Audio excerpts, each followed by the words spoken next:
Hola, salut à tous. Le top 10 Oricon des meilleures ventes de manga sur la semaine est là et ça va du 13 octobre au 19 octobre. C'est parti. En dixième position, on a Shura no Toki, tome 26, et il a fait 25 501 ventes. Là, actuellement, ça prend sa application. Légère baisse des ventes du manga, après que le tome 25, il a fait 33 150 ventes, le tout en 5 jours. Là, ce tome 6 ventes en 3 jours. Et honnêtement, je me dis qu'il serait temps qu'il y ait un reboot pour l'animé. Le dernier qu'on a eu, il date de 2004, donc il y a plus de 20 ans. Et là, 26 tomes, beaucoup de choses à raconter, beaucoup de choses à animer. Donc, s'il faut un reboot, je me dis que le manga devrait avoir un boost dans ses ventes, parce que c'est quasiment certain. Très peu de personnes savent que ce manga existe, et pour qu'il soit connu et devienne populaire, faut qu'il ait absolument un animé. Parce qu'on voit clairement que sans animé, entre guillemets, parce que oui, 2004-2024, c'est comme si, entre guillemets, il n'y a pas eu d'animé, quoi. Sans animé, il réussit à parler dans le top 10 quand Tom Shaw à chaque fois, donc c'est bien. Donc j'aimerais vraiment que il a un reboot et comme ça on voit le vrai niveau du manga. Ensuite, en 9e position, on a Kaoruhana Warin Tosaku, tome 20. Et il a fait 26 946 ventes, seulement ça monte à 82 974 ventes. Il a perdu 3 places par rapport à son dernier classement et là actuellement c'est sa deuxième application. Bonne vente pour le manga. Rappelez que le tome 19, il a fait 81 533 ventes, le tout en 13 jours. Là, ce tome 6 ventes en 11 jours. Comme tu le sais, on a eu la saison 1 de l'animé. Pour le moment, on ne sait pas quand on pourra voir la 2, mais logiquement, on aura une saison 2 parce que la saison 1 était très bien. Et en plus, on sait déjà qu'on sortira le tome 21. Il est censé arriver le 9 décembre 2025. Donc, tu comprends par là que ce tome 20, c'est le dernier tome qui va compter pour le Top Oricon 2025. Et le premier tome qui comptera pour le Top Oricon 2026, ce sera le tome 21 qui sort début décembre. Ensuite, en 8e position, on a Belle Poupée no Suppadari Konyaku, tome 2, et il a fait 28 726 ventes, seulement sa vente à 112 154 ventes. Il a perdu 5 places pour rapport à son dernier classement et là actuellement c'est sa deuxième application. Très bonne vente pour le manga. Rappelez que le tome 1, il est fait 78 181 ventes, le tout en 11 jours. Là, ce tome 6 en 13 jours et comme tu le vois, c'est que le deuxième tome, donc forcément, les ventes du tome 2 sont le record du manga et parce que le tome 1, il avait fait, comme je l'ai plus tôt, 118 181 ventes.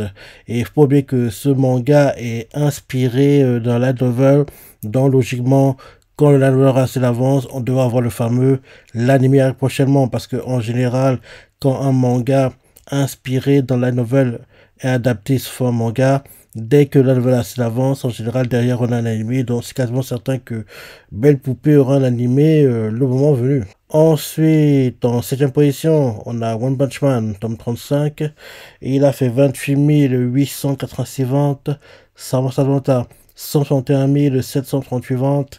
Il a perdu 3 places par rapport à son dernier classement et là actuellement c'est sa troisième application. Baisse des ventes du manga, après que le tome 34, il a fait 183 073 ventes, le tout en 21 jours. Là, ce tome 6 en 17 jours.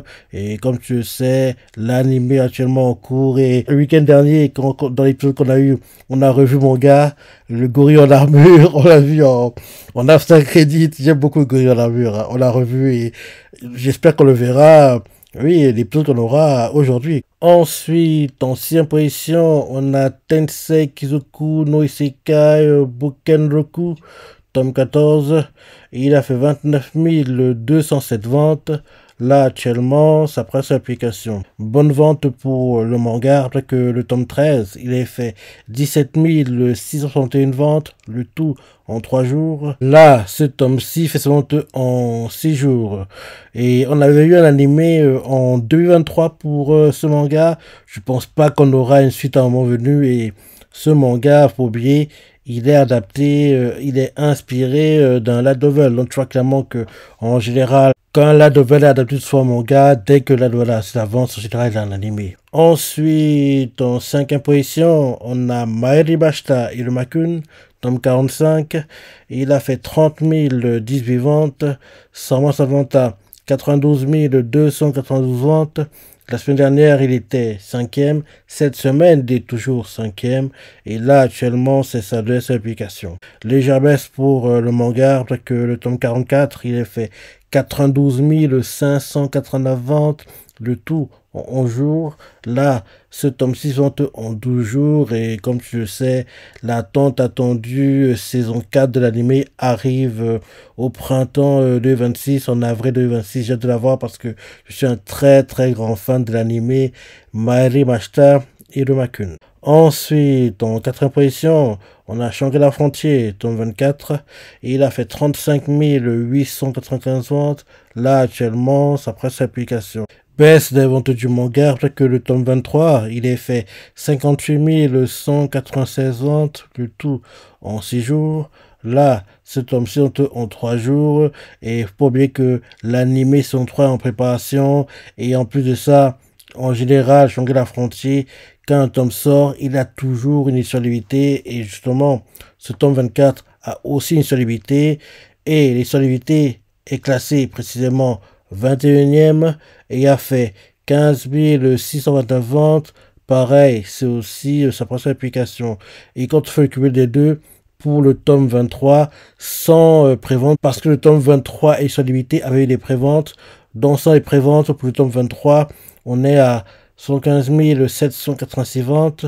Avec les préventes, on est à 77 750 ventes. Et pour le tome 24, qui n'a pas eu de prévente, dont le cumul est de 51 524 ventes. Ouais, les ventes sont chute libre pour Shangri-La Frontier, mais heureusement, on a encore l'animé parce que j'ai hâte de voir les parties qui vont être adaptées.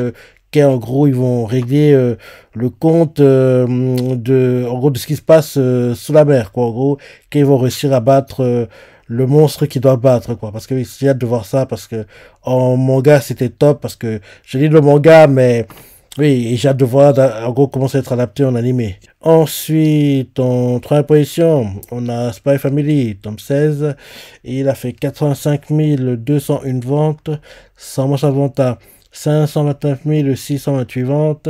Il a perdu une place pour passer au dernier classement et là actuellement c'est sa troisième application. Baisse des ventes du manga après que le tome 15 il a fait 602 748 ventes, le tout en 20 jours. Là, ce tome 6 en 17 jours et bien sûr, comme tu le sais, actuellement l'anime 103 est en cours et les épisodes sont géniaux, ils sont magnifiques. Ensuite, en deuxième position, on a Tensei Shitara Taken, tome 30, et il a fait 87 777 ventes, Sama Salvanta 264 555 ventes. Il a perdu une place pour passer dans les classements et là actuellement c'est sa deuxième application. Baisse d'aventure du manga.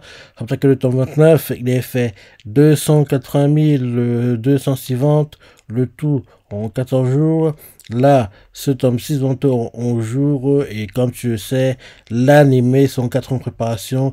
Il faut pas oublier que ce manga est inspiré de la novel. Et enfin, en première position, on a Kingdom, tome 77, et il a fait 235 941 ventes. Là, actuellement, sa presse application. Baisse des ventes de Kingdom, rappelez que le tome 76, il avait fait 286 454 ventes, le tout en 4 jours. Là, ce tome 6 vente en 3 jours et comme tu le sais, la 6e saison de l'anime est actuellement en cours et Kingdom, c'est très très inquiétant qu'il chute comme ça.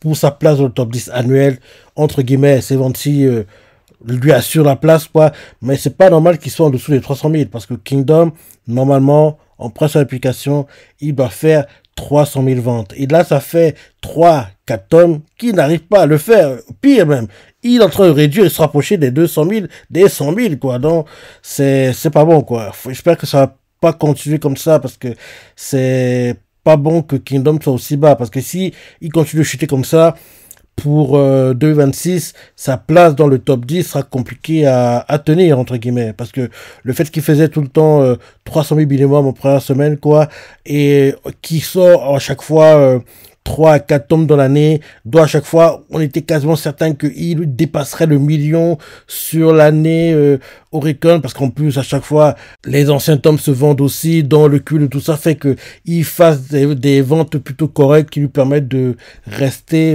dans le top 10.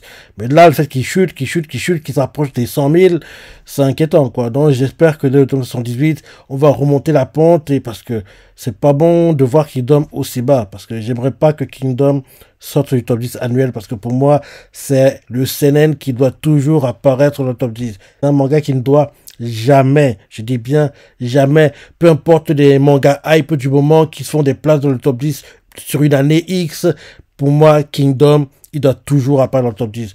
Pareil pour One Piece, peu importe les shonen hype qui se font des places sur une année éphémère dans le top 10, peu importe tout ça, c'est un manga qui va toujours apparaître dans le top 10, quoi. Donc, Kingdom hors du top 10, ça me gênerait beaucoup. Pour 2025, il n'y a pas de souci à se faire, mais pour 2026, on pourrait commencer un peu à s'inquiéter si les ventes continuent à chuter comme ça. Donc, il sera intéressant de voir les ventes du tome 78 en espérant que Kingdom va remonter la pente. Donc, voilà le top 10 des meilleures ventes de manga sur la semaine. Maintenant, pour le top 10, tout temps confondu, en première position, on a Kingdom avec 251 260 ventes. C'est pas normal qu'il soit aussi bas, c'est pas normal. En deuxième position, on a Chainsaw Man avec 123 743 ventes. En première position, on a Spy Family avec 104 866 ventes. En quatrième position, on a Tensei Shitara avec 98 844 ventes. En cinquième position, on a Kaoruana Warintosaku avec 90 709 ventes. En sixième position, on a Shangri-La Frontier avec 53 757 ventes.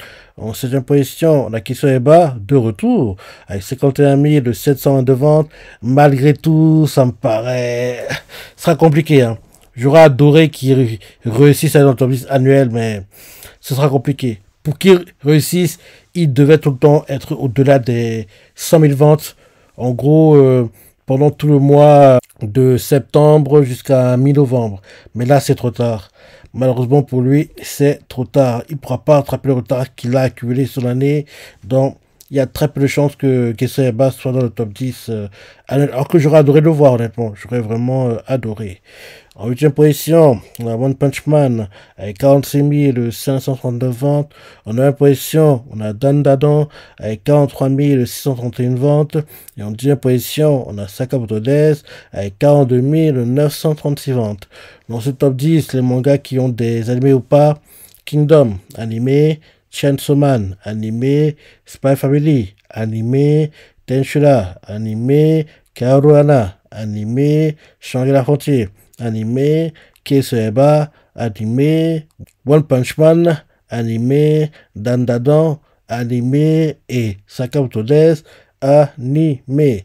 C'est très rare, hein, d'avoir un top 10 avec des mangas qui ont que des animés. Mais là, on l'a cette semaine. Tous les mangas, ils ont tous un animé.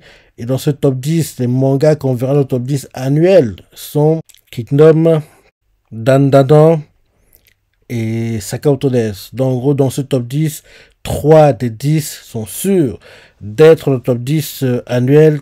Ceux qui pourraient lutter et se frayer un chemin par, si un malentendu, entre guillemets, Kaoruana et bien sûr Kisoeba. Mais ce sera très compliqué, hein. Là, il doit encore rester à peu près un mois pour le Top Oricon avant la clôture du classement. Ce sera compliqué, mais en tout cas, Kingdom, Dandadan, Sakamoto Days, ces trois-là seront le top 10 annuel. En plus, Dandadan devrait être le troisième meilleur vendeur sur l'année, parce que bientôt, début novembre, un tome de One Piece sortira, et ce tome-là devrait permettre à One Piece de récupérer la première place, parce qu'actuellement, le top 3, c'est Jujutsu Kaisen, One Piece, Dandadan. Et bientôt, ce sera One Piece, Jujutsu Kaisen, Dandadan. J'aurais adoré que Dandadan soit le meilleur vendeur sur cette année, mais One Piece va réimposer sa domination, parce que oui, Ce sera en gros un retour à la normalité, entre guillemets, parce que One Piece avait perdu sa place pendant trop d'années, à mon avis. Trop d'années, parce que, comme je disais plus tôt, il y a eu des mangas hype, des mangas éphémères qui lui raflaient la première place, mais lui, il a été régulier, il restait toujours dans le haut du panier du top 10, quoi, entre guillemets. Donc, là, il va retrouver la place qui lui appartient, mais on en parlera quand on aura le top 10 annuel fin novembre prochain. Donc, voilà le top 10 des meilleurs mangas sur la semaine. Le top 10 des meilleurs mangas sur la semaine, tout sont confondus. Qu'est-ce que t'en penses, ton ressenti, t'es surpris? Laisse des commentaires, like et... Allez, salut!